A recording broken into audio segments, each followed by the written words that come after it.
Shabbat Shalom Mevorach, nous sommes Parashat Kitavo et nous allons parler ou reparler des Bikurim. Les Bikurim, ce sont les premiers fruits que la personne a dans son arbre et elle est obligée de les signaler avec un petit bout de fil rouge et une fois qu'ils grandissent, il va les amener dans un panier en or ou en argent et il va dire une lecture spéciale. La lecture qu'on va dire dans les Bikurim, c'est vraiment la lecture de la Haggadah, le Pesach, Aramé, Ovid, Avi, Vayered Nisraïma, Vechule, Anus Alpi Adibur, Vechule. La question qui se pose, pourquoi quelqu'un qui a de bons fruits, il doit remercier Hachem, il doit commencer son histoire depuis la Vana Aramée, depuis Etziad Mitzrayim, depuis la Géoula. Et il y a tout de même plein de générations depuis. On peut aussi dire moi et mon père et mon grand-père et mon arrière, peut-être grand-père. Mais pourquoi de Etziad Mitzrayim? Et là, il faut savoir que la notion de remercier à Kadosh Baruch Hu, elle doit être très, très, très profonde et très méticuleuse. Pour ce faire, elle doit contenir un remerciement qui doit être vraiment entier. Si tu ne remercies pas la personne de manière entière, c'est pas un remerciement, c'est presque une calamité. Comment remercier Hachem qui nous a donné un bon fruit?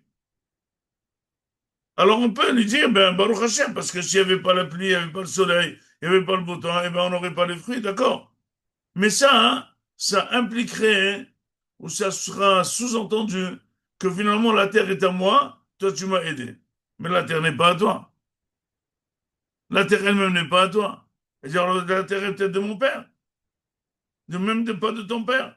C'est-à-dire, de mon grand-père peut-être, peut-être de mon arrière-grand-père. Il dit, mais non, surtout pas. La terre, elle appartient à Kadosh Baruch Hu qui nous l'a donné cadeau, à ceux qui sont sortis d'Égypte.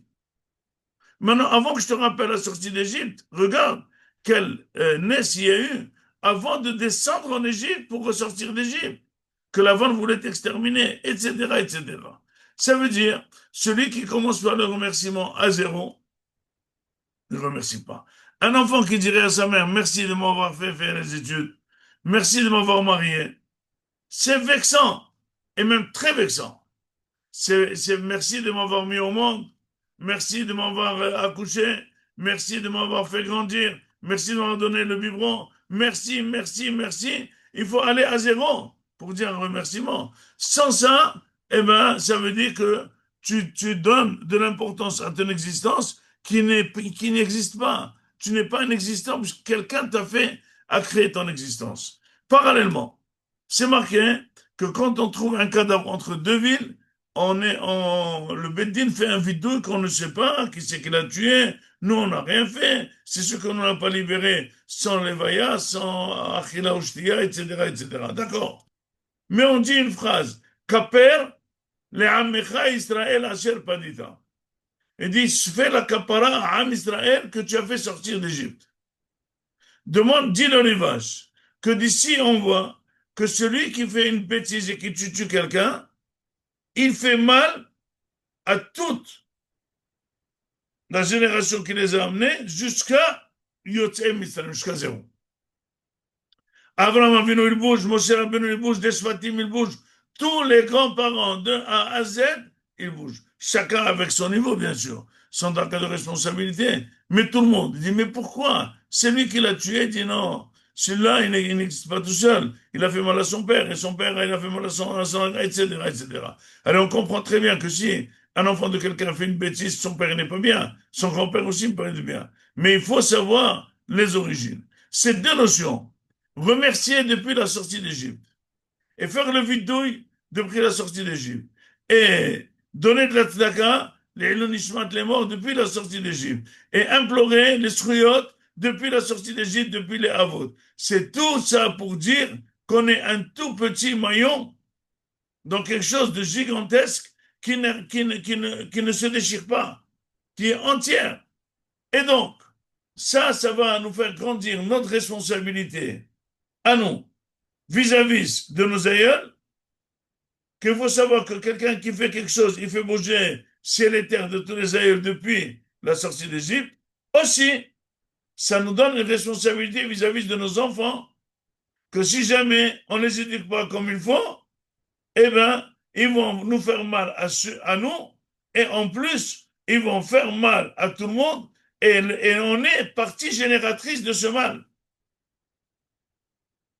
Et donc, que la personne qui s'en fout, et de ses parents, et de ses enfants, ça veut dire qu'elle est nulle, et comprend qu'elle, elle existe, et plus rien d'autre existe, elle n'a rien à cirer de tout ce qui est autour d'elle, et c'est tout. C'est quelqu'un que vraiment de nocif, qui fait mal, qui aura énormément de problèmes. Cette responsabilité, cette lourdeur de responsabilité, de savoir qu'on est émanant à votre et lié à eux, et nos actes sont liés à votre, et en plus que nous devons nous sommes responsables de nos enfants de ne pas faire le contraire. Et c'est pour ça que le jour de Rosh Hashanah, on dit Va'akedat Yitzhak hayom les arot iskor, dit le Sofer, que le jour de Rosh Hashanah, on implore le srout de Yitzhak. Ok, mais il dit, mais à qui? À sa descendance. Dit que mais c'est vrai, c'est sa descendance, c'est pour ça qu'on implore. Il dit non, que celui qui s'appelle descendant, celui qui est amen de faire des sacrifices comme son arrière-arrière-grand-père, ça veut dire Yitzhak, celui qui sait se retenir, celui qui sait se faire du bien, celui qui peut faire des sacrifices à Kadosh Baruch Hu, de son temps, de sa personne, de ses mitzvot, de son argent, c'est ceux-là qui montrent et qui témoignent qu'ils ont une gêne génétiquement parlant, de Yitzhak. À cela, הקדוש ברוך הוא יזכור את העקדה ויכתוב אותנו לחיים טובים ושלום, אמן ואמן.